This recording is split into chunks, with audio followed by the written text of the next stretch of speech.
এই দেখো, এই বছরে আমার আলহামদুলিল্লাহ এই মানে আর কি ফল আমার কিনাই খাওয়া লাগে নাই। আমার শাশুড়ির কাছে গ্রামে কাছে দেশে কলা হইছিল। এগুলো আমি একটা ভিডিওতে দেখেছিলাম কাঁচা কলাগুলা। এখন রাইখা দিছি পুরো একদম দেখছো হলুদ হয়ে গেছে। এই কলাগুলো আমার অনেক পছন্দ। এগুলো হইতেছে দেশি কলা। হ্যাঁ, দেখছো? কলাগুলা পুরা পাইকা গেছে। গ্রাম থেকে আনছে।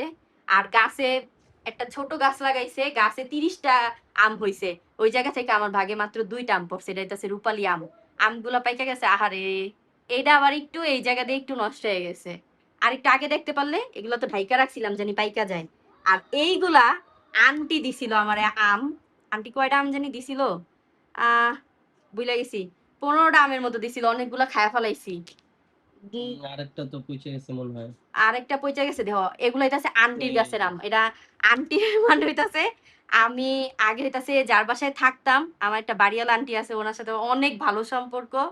একদমই আমার মায়ের মতোই আরকি। মায়ের মতো যেমন সম্পর্ক থাকে ঐরকম। তো আমার শাশুড়ি হইতাছে আমার বাসায় আসলে উনাদের বাসায় আবার যায়। তো আমি যাইতে পারি না, আমি জব করি। তো এই আমগুলো হইতাছে আন্টি দিয়া দিছে। হ্যাঁ? তারপরে আরেকজন সেটা হইতাছে এই দেখো এই জায়গায় কতগুলা আম। এই আমগুলো হইতাছে দিছে আমার বেস্ট ফ্রেন্ড জ্যোথি। এগুলো হইতাছে এইগুলো কাঁচা নাকি? এগুলা হ্যাঁ, এগুলা কাঁচা কিন্তু গাছ থেকেও পাইড়া নিয়ে আসছে। ওদের হইতাছে আম বাগান আছে। হুম, হুম। ৩০ কেজি আম নিয়ে আসছে ও। তো ওইখান থেকে আমাকে এই যে আমগুলা দিছে, এগুলা আমি হইতাছে এই ঝুড়িটাতে রাখবো। হ্যাঁ, এগুলা পাকবে। এগুলা রূপালী আম। এগুলা পাকবে। এখন মোট কথা হইতাছে এই বছরে আমার আমও কিনা খাওয়া লাগে নাই, কাঁঠালও কিনা খাওয়া লাগে নাই। আমি আম পছন্দ করি মোটামুটি, কাঁঠাল ওরকম পছন্দ করি না। কাঁঠাল কিনা ওরকম খাইও না। এগুলা পাই আমি অনেক খুশি আর সবাইরে অনেক ধন্যবাদ যে আমাকে এত কিছু নিয়ে আসছে দেখো।